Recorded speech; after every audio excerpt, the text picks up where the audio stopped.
ಸಾಧಾರಣ ಕಾಲದ 13ನೆಯ ಭಾನುವಾರ. ಕ್ರೈಸ್ತ ಜೀವನ ತ್ಯಾಗದ ಜೀವನ. ಪ್ರಭುವನ್ನು ಹಿಂಬಾಲಿಸುವುದೆಂದರೆ ತನ್ನ ಶಿಲುಬೆಯನ್ನು ಹೊತ್ತುಕೊಂಡು ಪ್ರಭುವಿನೊಂದಿಗೆ ಮುನ್ನಡೆಯುವುದು. ಶಿಲುಬೆಯನ್ನು ಹೊರತುಪಡಿಸಿ ಪ್ರಭುವಿನ ಶಿಷ್ಯರಾಗಲು ಸಾಧ್ಯವಿಲ್ಲ ಎಂಬ ಸಂದೇಶವನ್ನು ಇಂದಿನ ಆರಾಧನಾ ವಿಧಿಯು ನಮಗೆ ನೀಡುತ್ತದೆ. ಎಲ್ಲವೂ ಬಹಳ ಸುಲಭವಾಗಿ ಸಿಗುವ ಇಂದಿನ ಕಾಲದಲ್ಲಿ ಕಷ್ಟ, ಪರಿಶ್ರಮ, ತ್ಯಾಗದಿಂದ ಯೇಸುವಿನ ಶಿಷ್ಯರಾಗಲು ಹಲವಾರು ಮಂದಿ ಹಿಂದೆ ಸರಿಯುತ್ತಾರೆ. ಇಂದಿನ ಆರಾಧನಾ ವಿಧಿಯ ಸಂದೇಶವನ್ನು ನಮ್ಮ ಬದುಕಿಗೆ ಅಳವಡಿಸಿಕೊಳ್ಳುತ್ತಾ ನಮ್ಮ ಜೀವನ ಹಾಗೂ ಅದರಲ್ಲಿ ಬರುವ ಶಿಲುಬೆಗಳನ್ನು ಪ್ರಭುವಿಗೆ ಸಮರ್ಪಿಸೋಣ. ದೈನಂದಿನ ಹಾದಿಯಲ್ಲಿ ಬರುವ ಕಷ್ಟ, ಸಂಕಷ್ಟಗಳನ್ನು ಶಿಲುಬೆಯ ರೂಪದಲ್ಲಿ ಸ್ವೀಕರಿಸುವ ಮೂಲಕ ಜೀವನದ ಅರ್ಥವನ್ನು ಕಂಡುಕೊಂಡು ನಿತ್ಯ ಜೀವಕ್ಕೆ ಬಾಧ್ಯಸ್ಥರಾಗಲು ಬೇಕಾದ ಕೃಪಾವರಗಳನ್ನು ಈ ದಿವ್ಯ ಬಲಿಪೂಜೆಯಲ್ಲಿ ನಾವೆಲ್ಲರೂ ಕೂಡ ಭಿನ್ನಯಿಸೋಣ. ಆತ್ಮೀಯರೇ, ಪ್ರಪಂಚದಲ್ಲಿ ಪ್ರಖ್ಯಾತಿ ಪಡೆದ ವಿಜ್ಞಾನಿಗಳು, ಕಲಾಕಾರರು, ಆಟಗಾರರು ಮತ್ತು ಇನ್ನಿತರ ಕ್ಷೇತ್ರಗಳಲ್ಲಿ ಶ್ರೇಷ್ಠ ಸಾಧನೆ ಮಾಡಿದ ಸಾಧಕರ ಜೀವನ ಚರಿತ್ರೆಯನ್ನು ಓದಿದರೆ ಅವರ ಕಠಿಣ ಪರಿಶ್ರಮವೇ ಅವರ ಯಶಸ್ಸಿಗೆ ಕಾರಣ ಎಂದು ನಮಗೆ ತಿಳಿಯುತ್ತದೆ.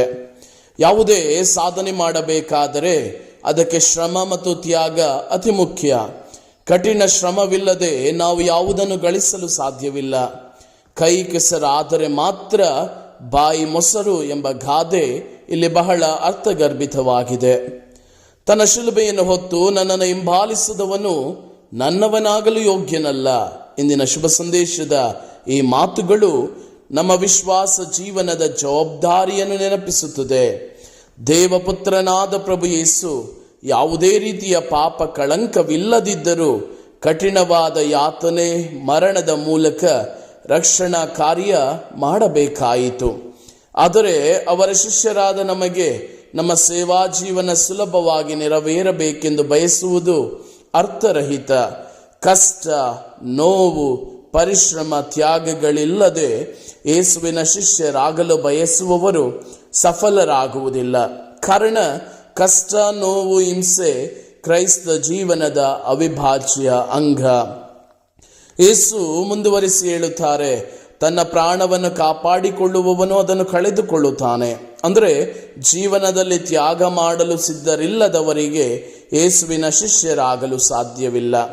ನನಗೋಸ್ಕರವಾಗಿ ತನ್ನ ಪ್ರಾಣವನ್ನು ಕಳೆದುಕೊಳ್ಳುವವನು ಅದನ್ನು ಕಾಪಾಡಿಕೊಳ್ಳುತ್ತಾನೆ. ಯೇಸುವನ್ನು ಸ್ವೀಕರಿಸಿ ಅವರನ್ನು ಅನುಕರಿಸಿ ತನ್ನ ಜೀವನವನ್ನೇ ಸಮರ್ಪಿಸಿದ ವ್ಯಕ್ತಿಗಳಿಂದ ಅದೆಷ್ಟೋ ಜನರಲ್ಲಿ ಹೊಸತನವನ್ನು ತಂದಿದೆ. ಉದಾಹರಣೆಗೆ ಕೋಲ್ಕತ್ತಾದ ಸಂತ ತೆರೇಸಾ, ಆಸ್ಕರ್ ರೊಮಾರಿಯೋ ಇತ್ಯಾದಿ.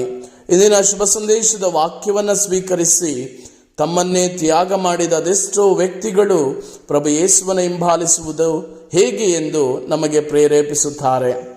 ಯೇಸುವಿನ ಹಿಂಬಾಲಕರಾಗಲು ಉನ್ನತ ಶಿಕ್ಷಣವನ್ನು ತ್ಯಜಿಸಿ ಸೇವಾ ಜೀವನಕ್ಕೆ ತನ್ನ ಪ್ರಾಣವನ್ನೇ ನೀಡಿದ ಸಂತ ಫ್ರಾನ್ಸಿಸ್ ಸವೇರಿಯರು, ತನ್ನ ಜೊತೆಯಲ್ಲಿ ಬಂಧನದಲ್ಲಿದ್ದ ಕೈದಿಯ ಪ್ರಾಣ ಉಳಿಸಲು ತನ್ನ ಪ್ರಾಣವನ್ನೇ ನೀಡಿದ ಸಂತ ಮ್ಯಾಕ್ಸಿಮಿಲಿಯನ್ ಕೋಲ್ಬೆ, ನ್ಯಾಯ ನೀತಿಯನ್ನು ಎತ್ತಿ ಹಿಡಿಯಲು ತನ್ನ ಪ್ರಾಣವನ್ನೇ ನೀಡಿದ ಸಂತ ಥಾಮಸ್ ಮೋರ್, ಹೀಗೆ ಇಂತಹ ಸಾವಿರಾರು ವ್ಯಕ್ತಿಗಳನ್ನು ಇಂದು ಸಂತರೆಂದು ಗೌರವಿಸುತ್ತೇವೆ.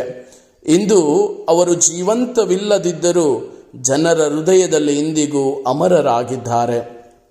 ಯೇಸುವಿಗಾಗಿ ತ್ಯಾಗ ಮಾಡಿದವರಿಗೆ ಅದರ ಪ್ರತಿಫಲ ತಪ್ಪುವುದಿಲ್ಲವೆಂದು ಇಂದಿನ ಶುಭ ಸಂದೇಶ ಹೇಳುತ್ತದೆ. ಯೇಸುವಿನ ಹಿಂಬಾಲಕರಾದ ನಾವು ನಮ್ಮ ಶಿಲುಬೆಯನ್ನು ಹೊತ್ತುಕೊಂಡು ಸಾಗಲು ಅವರಿಗಾಗಿ ನಮ್ಮ ಸಮಯ, ಶಕ್ತಿ, ಮನೋರಂಜನೆ, ಅಧಿಕಾರ, ಹಣ ಮತ್ತು ಅಗತ್ಯವಿದ್ದರೆ ನಮ್ಮ ಜೀವನವನ್ನೇ ನೀಡುವುದಕ್ಕಾಗಿ ದೇವರು ನಮ್ಮನ್ನು ಆಶೀರ್ವದಿಸಲಿ ಎಂದು ಈ ದಿವ್ಯ ಬಲಿ ಅರ್ಪಣೆಯಲ್ಲಿ ನಾವೆಲ್ಲರೂ ಕೂಡ ಪ್ರಾರ್ಥಿಸೋಣ.